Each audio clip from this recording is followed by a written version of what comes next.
Hi అండి. Welcome back to SS Telugu audio నవలలు. ఈరోజు మీరు వినబోయే నవల 'జ్వాలా ద్వీపం'. దాసరి సుబ్రహ్మణ్యం గారు రచించారు. ఇక నవల్లోకి వెళ్ళిపోదాం. నర్మదా నది తీరాన గల ధవళగిరి రాజ్యాన్ని తారకేశ్వరుడు అనే రాజు పరిపాలిస్తుండేవాడు. ఆయనకు ఇద్దరు కుమారులు. పెద్ద కుమారుడి పేరు సూరసేనుడు. అతడికి 25 వయస్సు. చిన్నవాడు 18 పేరు చిత్రసేనుడు. ఈ ఇద్దరు రాజకుమారులు ఒకనాటి ఉదయం పరివారాన్ని వెంటబెట్టుకుని వినోదార్థం వేటకై అడవికి వెళ్లారు. అడవిలో కొంత దూరం పోయిన తర్వాత వాళ్లకొక లేళ్ల మంద కనిపించింది. రాజకుమారులిద్దరూ తమ తమ గుర్రాలను అదిలించి ఆ లేళ్ల గుంపుపై బాణాలు ప్రయోగిస్తూ క్రమంగా తమ పరివారాన్నించి వేరుపడి అడవిలో చాలా దూరం వెళ్లిపోయారు. హఠాత్తుగా వారికి ఒక పొదచాటు నుంచి సింహం గర్జన వినిపించింది. రాజకుమారులిద్దరూ ఆ ధ్వని వచ్చిన వైపుకు తలలు తిప్పి బాణాలు ఎక్కుపెట్టే లోపలే 2 సింహాలు గర్జిస్తూ వారికేసి దూకాయి. సింహాలను చూస్తూనే రాజకుమారులు ఎక్కున్న గుర్రాలు బెదిరి వెనుతిరిగి వేగంగా పారిపోసాగాయి. రాజకుమారుల్లో చిన్నవాడైన చిత్రసేనుడు ఎక్కున్న గుర్రం యజమాని ఎంత బలంగా కళ్ళెంలాగినా ఆగక చెట్ల సందు నుంచి బాణల్లా దూసుకుపోతూ కొంతసేపటికి ఒకానొక కొండ ప్రాంతాన్ని చేరి నురగలు కక్కుతూ కింద పడిపోయి ప్రాణాలు విడిచింది. ఆ సరికి చిత్రసేనుడు బాగా అలసిపోయి ఉన్నాడు. అతడు తన అన్న కోసం నలుమూలలా పరికించి చూశాడు. ఎక్కడా అతడి జాడ కనిపించలేదు. తను పరివారాన్ని వదిలి అడవిలో చాలా దూరం వచ్చినట్టు అతడికి తోచింది. ఆ ప్రాంతమంతా ఆకాశాన్నంటుతున్న పెద్ద పెద్ద మానులతో చీకటిమయంగా ఉంది. చెట్ల కొమ్మల్లో కోతులు, రకరకాల పక్షులు, కూడల్లా వేలాడుతున్న పెద్ద సర్పాలు అతడికి కనిపించాయి. ఈ పరిసరాలు చూసి చిత్రసేనుడు చాలా భయపడ్డాడు. తన పరివారం నుంచే కాక మానవ నివాసాలుండే ప్రాంతాలకు కూడా దూరమైపోయినట్టు అతడు గ్రహించాడు. తను ధవళగిరి నగరాన్ని చేరాలంటే కాలినడకనే వెళ్ళాలి. ఆ నగరం ఏ దిక్కుగా ఉందో కూడా ఆ క్షణంలో అతడికి తెలీదు. చిత్రసేనుడు తన విషాద పరిస్థితికి చింతిస్తూ ఉన్న చోటు నుంచి కదిలి అడవిలో కొద్ది దూరం నడిచేసరికి చిన్న చిన్న తుప్పలతో పొదలతో నిండున్న ఒక కొండ అతడికి ఎదురుగా కనిపించింది. ఆ కొండ పాదంలో చిన్న వాగు ఒకటి ప్రవహిస్తోంది. వాగులోని నీటిని చూడగానే చిత్రసేనుడికి దాహంతో తన నాలుక పిడచగట్టుకుపోయి ఉండడం తెలిసొచ్చింది. అతడు వాగులో దిగి దాహం తీర్చుకున్నాడు. దాహం తీర్చుకోగానే చిత్రసేనుడు కొంత సేద తీరాడు. అతడు వాగు ఒడ్డునే కూర్చుని ముందు కర్తవ్యం గురించి ఆలోచించసాగాడు. బహుశా తన అన్న సూరసేనుడు కూడా తనలాగే సింహాల వాత పడకుండా తప్పించుకుని ఉంటాడు. బెదిరి పరిగెత్తిన అతడి గుర్రం కూడా అతన్ని ఈ ప్రాంతాలకే తెచ్చి ఉండొచ్చునని అనుమానం చిత్రసేనుడికి కలిగింది. ఆ వెంటనే అతడు వాగు ఒడ్డున లేచి నిలబడి ఎలుగెత్తి పెద్దగా అన్నా సూరసేన అని కేక పెట్టాడు. చిత్రసేనుడి కేక చెట్లలో కొండ గుహల్లో మారుమ్రోగిన మరుక్షణాన వాగు అవతలున్న ఒక గుహలో నుంచి ఎవరు ఈ ప్రాంతాల మానవ కంఠస్వరం పలికిందా? ఎంత అదృష్టవంతుడివిరా నాయనా, ఒకసారి నా దగ్గరకు రా అన్న పిలుపు చిత్రసేనుడికి వినిపించింది. గుహలో నుంచొచ్చిన ఆ పిలుపు వింటూనే చిత్రసేనుడు తుళ్ళిపడి అంతలోనే ధైర్యం తెచ్చుకొని కంగుమనే కంఠస్వరంతో ఎవరు నువ్వు? రాక్షసుడివా లేక నరమాంస భక్షకుడివా? గుహ నుంచి బయటికి రా, నా కత్తికి ఎర చేస్తాను అన్నాడు. చిత్రసేనుడు మాటలు ముగించకముందే గుహలో నుంచి చిత్రమైన నవ్వు ఆ వెంటనే ఎంత సాహసివిరా వత్సా, నీ వంటి ధైర్యశాలి కోసమే నేను ఎదురు చూస్తున్నాను. నేను మనిషి మాంసం తినే కిరాతకుణ్ణి కాదు, రాక్షసుణ్ణి కాదు, ఒకానొక సిద్ధుణ్ణి. నేను ఇంతకాలం శ్రమల కోర్చి సంపాదించిన ఒక అమూల్య వస్తువును ఇప్పుడు నీకివ్వబోతున్నాను అన్న మాటలు వినిపించాయి. చిత్రసేనుడు చిటికల మీద ఓ నిర్ణయానికొచ్చాడు. ఆ గుహలో ఉన్నది రాక్షసుడైతే తను ఇక్కడి నుంచి ప్రాణాలతో ఎలానూ తప్పించుకుపోలేడు. కనుక రాక్షసుడితో పోరాడుతూ ప్రాణాలు వదలడమే క్షత్రియ ధర్మం అనుకున్నాడు. ఒకవేళ గుహలో ఉన్నది నిజంగా సిద్ధుడైతే తనకు కలగబోయే కీడు ఏమీ ఉండదు. ఈ నిశ్చయానికి రాగానే చిత్రసేనుడు వర నుంచి కత్తి దూసి మోకాటి లోతున్న వాగునీటిలో దిగి అవతలి ఒడ్డుకు చేరాడు. అక్కడ కొండలో చాలా గుహలున్నాయి. అందువల్ల తనను పిలిచిన వ్యక్తి ఏ గుహలో ఉన్నది చిత్రసేనుడికి తెలియరాలేదు. అతడు ఒక్కొక్క గుహ దగ్గరకు వెళ్లి లోపలికి తొంగి చూడసాగాడు. అంతలో అతడికి దాపులున్న ఒక గుహ నుంచి నాయనా భయపడకు, ఇటురా అన్న మాటలు వినిపించాయి. చిత్రసేనుడు కత్తిని మరింత గట్టిగా గుప్పెట బిగించి ఆ పిలుపొచ్చిన గుహ ముందుకు వెళ్లి లోపలికి తొంగి చూశాడు. గుహలో అతడికి ఒక సిద్ధుడు కనిపించాడు. అతడి తల, గెడ్డము తెల్లగా నెరుసున్నాయి. అతడు గుహ మధ్య ఒక ఎత్తైన వేదిక మీద కూర్చునున్నాడు. గుహ పైభాగానుకున్న కంతల నుంచి సూర్యకాంతి లోపల పడుతుండడం వల్ల గుహ లోపలి భాగం వెలుతురుగా ఉంది. ముసలి సిద్ధుణ్ణి చూడగానే చిత్రసేనుడు తను అంతకుముందు పరుషంగా మాట్లాడినందుకు నొచ్చుకున్నాడు. అతడు కత్తిని వరలో పెట్టి సిద్ధుణ్ణి సమీపించి చేతులెత్తి నమస్కరిస్తూ, మహాత్మా, నన్ను క్షమించవలసిందిగా వేడుతున్నాను అన్నాడు ఎంతో వినయంగా. చిత్రసేనుడి మాటలకు సిద్ధుడు చిరునవ్వు నవ్వి, నాయనా, నువ్వు క్షత్రియుడిలా కనబడుతున్నావు. 60 సంవత్సరాల నా తపశక్తినంతా ధారపోసి ఒక అపూర్వ వస్తువును సాధించాను. కానీ దాన్ని అనుభవించే యోగ్యత నాకు లేదు. నేను దాన్ని సాధించే ప్రయత్నంలో ముసలవాణ్ణైపోయాను.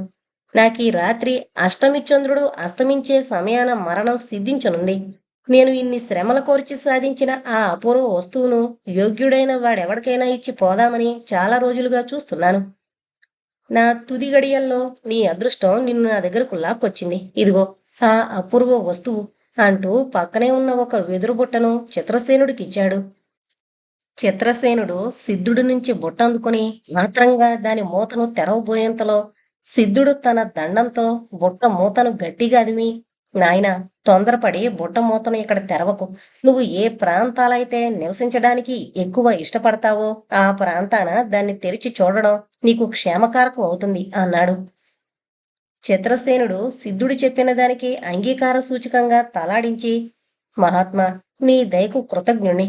నా నుంచి మీరు ఎలాంటి సేవ శుశ్రూషలు కోరినా చేయడానికి సిద్ధంగా ఉన్నాను అన్నాడు. ఈ మాటలకు సిద్ధుడు నవ్వి, నాయనా, నీ నమ్రత, భక్తి చూసి నాకు చాలా ఆనందం కలుగుతోంది. ఇక కొద్ది ఘడియల్లోనే నేను మరణించబోతున్నాను. అలాంటి నాకు నువ్వు చేయగల సేవ ఏమీ లేదు. కానీ నీకొక్క చిన్న పని మాత్రం చెబుతున్నాను. నువ్వు గుహ నుంచి బయటకు వెళ్ళిన తర్వాత గుహకు తూర్పు వైపున కోణాకృతిలో ఉన్న రాతిని కిందకు లాగు. అదే నువ్వు చేయగల ప్రత్యుపకారం అన్నాడు. చిత్రసేనుడు సిద్ధుడికి నమస్కరించి గుహ నుంచి బయటకొచ్చి అతడు చెప్పిన రాతిని 2 చేతులతోనూ బలంగా పట్టి కిందకు లాగాడు. వెంటనే కొండ దద్దరిల్లేలా పెద్ద చప్పుడైంది. గుహ ముందు భాగాన్ని పైనుంచి జారిపడిన ఒక బల్లపరుపు రాయి గుర్తు తెలియని విధంగా కప్పేసింది.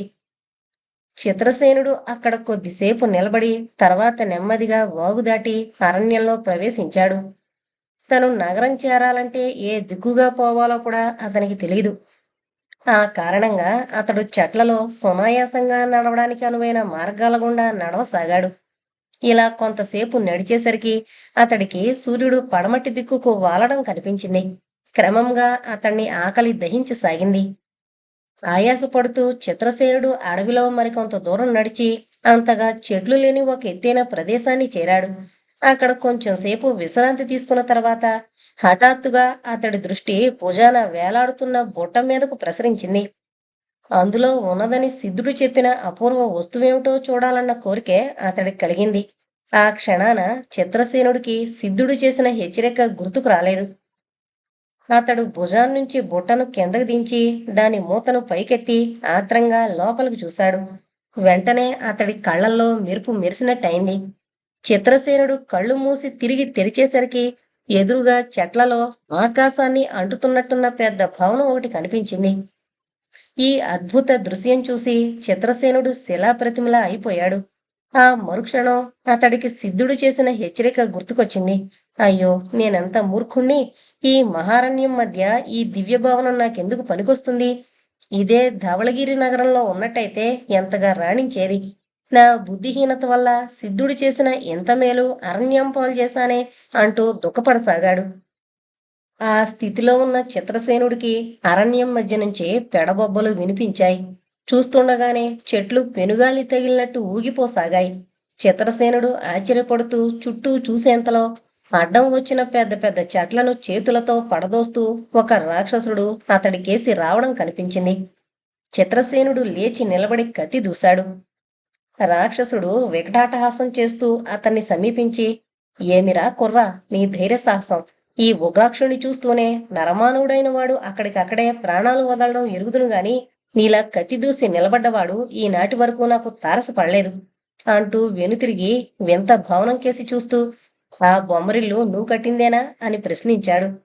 అవును అన్నాడు చిత్రసేనుడు తొణక్కుండా. ఆ ప్రత్యుత్తరం వింటూనే ఉగ్రాక్షుడు హహహ అంటూ చెట్ల ఆకులు రాలిపడేలా నవ్వి, ఈ అడవిని నీ ముత్తాత నాటి నీళ్లు పోసి పెంచాడనా నువ్వనుకునేది? జాగ్రత్త, ఇదే ఉగ్రాక్షుడి అడవి.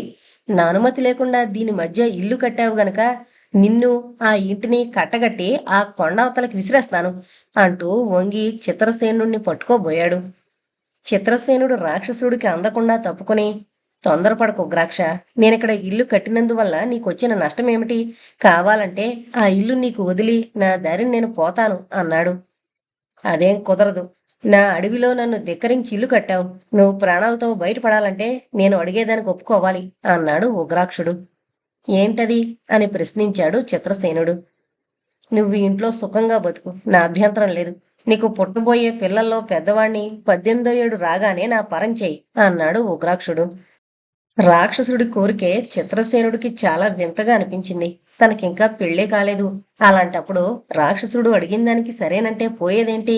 తను కనీసం ప్రాణాలతోనన్నా ఇక్కడి నుంచి బయటపడచ్చు.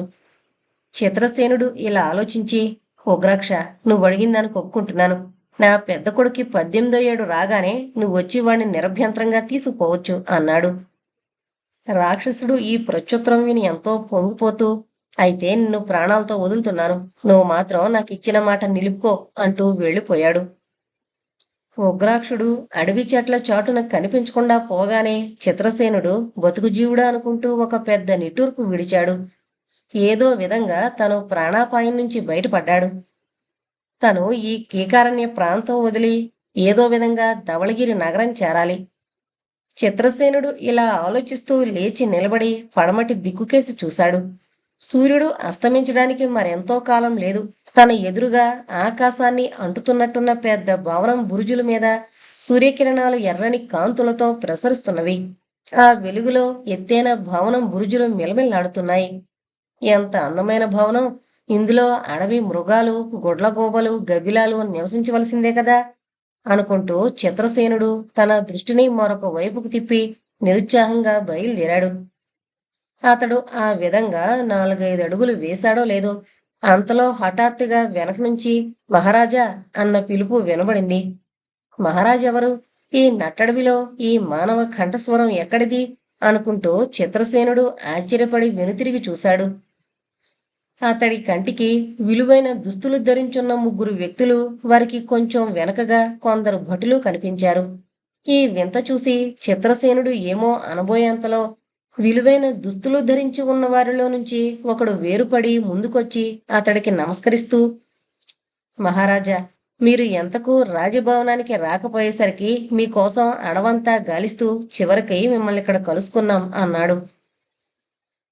నేనా మహారాజును అంటూ చిత్రసేనుడు విస్తుపోయాడు. చిత్రసేనుడు ఇలా అనగానే ముందుకొచ్చి అతన్ని మహారాజా అని సంబోధించిన వ్యక్తి చటుక్కున వెనుతిరిగి, సేనాని, మహారాజు గారు చాలా శ్రమపడినట్టున్నారు, గోయలెక్కడా అన్నాడు ఆదుర్దాగా. మంత్రిగారు, వాళ్లను చెట్ల చాటున ఆగి తమ ఆజ్ఞ కోసం వేచి ఉండమన్నారు కదా అంటూ సేనాని అక్కడి నుంచి కదిలి కొంత దూరం వెళ్లి గట్టిగా చప్పట్లు చరిచాడు. ఆ వెంటనే అయ్యా వస్తున్నాం అన్న జవాబు వినబడింది. మరుక్షణంలో పల్లకి ఎత్తుకుని బలిష్టమైన 4 బోయిలు చిత్రసేనుడి దగ్గరకొచ్చారు. సేనానాయకుడి చేత మంత్రి అని పిలువబడిన వ్యక్తి ఎంతో గౌరవ పురస్కారంగా చిత్రసేనుని సమీపించి వంగి ప్రణామం చేస్తూ, మహారాజా, పల్లకి తెప్పించాను, అధిష్ఠించండి. మీకు ఏమాత్రం ఆయాసం కలగకుండా బోయిలు ఈ పల్లకిలో తమను భవనంలోని తమ పడక గదికి చేరుస్తారు అన్నాడు. మంత్రన్న ఈ మాటలు వింటుంటే చిత్రసేనుడికి నిజంగానే తను అధిక శ్రమ చేసి ఉన్నందున అడుగు తీసి అడుగు వేలేను అనిపించింది. ఆ కారణంగా అతను మారు మాట్లాడకుండా పల్లకి ఎక్కి కూర్చున్నాడు.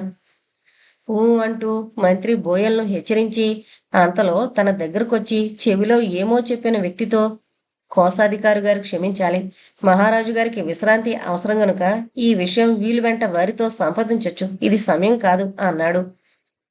పల్లకిలో ఎక్కి కూర్చున్న చిత్రసేనుడు ఈ సంభాషణ వింటూనే, ఓహో, నాకు రాజభవనమే కాకుండా మంత్రి, సేనానాయకుడు, కోశాధికారి కూడా ఉన్నారన్నమాట అనుకున్నాడు ఎంతో ఆశ్చర్యపడుతూ. కొద్దిసేపటి తర్వాత బోయిలు చిత్రసేనుణ్ణి భవనం పై అంతస్తులోని ఒక విశాలమైన గది దగ్గర దించారు. అతడు పల్లకీ దిగి గదిలో ప్రవేశిస్తూనే అక్కడి ఎత్తైన హంసతూలికా తల్పం, చక్కని మెత్తలు, కింద పరుచున్న విలువైన రత్న కమ్మళ్ళు చూసి అతడు మరింత ఆశ్చర్యపడ్డాడు. ఇది కళ లేక వాస్తవమా అన్న అనుమానం కూడా ఓ త్రుటికాలం అతన్ని బాధించింది. ఇదంతా సిద్ధుడి మహిమ అనుకున్నాడు చిత్రసేనుడు. ఇంత చిన్న వెదురు బుట్టలో ఆకాశాన్నంటే మహాభవనాన్ని దాచిపెట్టగలిగిన ఆ మహాసిద్ధుడికి ఆ భవనంలో రాజోచితమైన ఇన్ని సౌకర్యాలు, మంత్రి సేనా నాయకుల్ని, నౌకర్లను ఏర్పాటు చేయడం పెద్ద సమస్య కాదు అనుకున్నాడతను. తనకు ఇంత మేలు చేసిన సిద్ధుని గురించి ఎంతో కృతజ్ఞతాభావంతో చిత్రసేనుడు తలపోస్తూ ఉండగా అతడికి పంచభక్ష పరమాన్నాలతో భోజనం వచ్చింది. మధ్యాహ్నం నుంచి ఆకలితో నకనకలాడుతున్న అతడు తృప్తిగా భోజనం చేశాడు. తర్వాత హంసతూలిక తల్పం మీద మేనువాల్చి భావి కార్యక్రమాన్ని గురించి ఆలోచించసాగాడు. ఇలాంటి ఆలోచనల్లోనే చిత్రసేనుడికి నిద్రపట్టింది. అతడికి మెలకు వచ్చేసరికి గది గవాక్షం నుంచి లేత సూర్యకిరణాలు లోపలికి ప్రసరిస్తున్నాయి. తను ఒక రాత్రి ఆ అపూర్వ భవనంలో గడిపానని, సూర్యోదయం అయిందని అతడు గ్రహించాడు. వెంటనే తల్పం మీద నుంచి లేచి కాలకృత్యాలు తీర్చుకుని గది నుంచి బయటికి రాబోయేంతలో మంత్రి వాకిటి దగ్గర తారసపడ్డాడు. మహారాజు గారు రాత్రి సుఖనిద్రపోయారనుకుంటాను. అనుమతైతే రాజ్యానికి సంబంధించిన ముఖ్య విషయాలు నివేదించగలను అన్నాడు మంత్రి.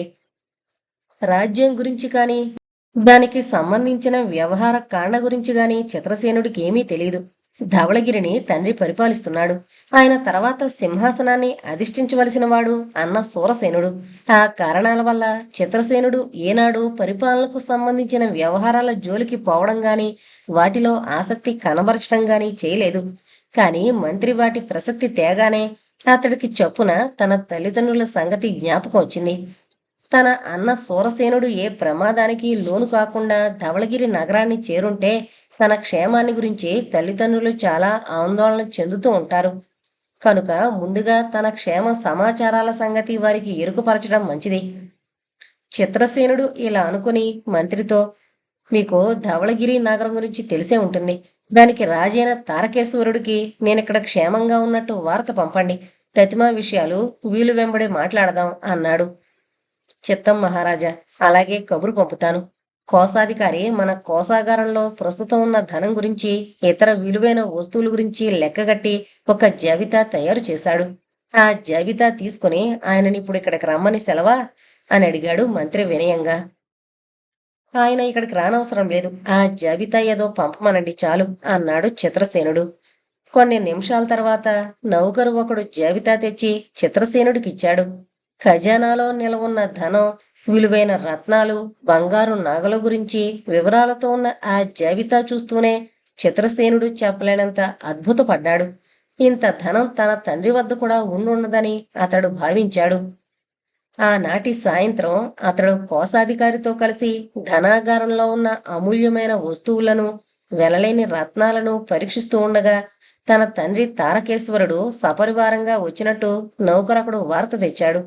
వెంటనే చిత్రసేనుడు బయలుదేరి భవనం ముందుకొచ్చాడు.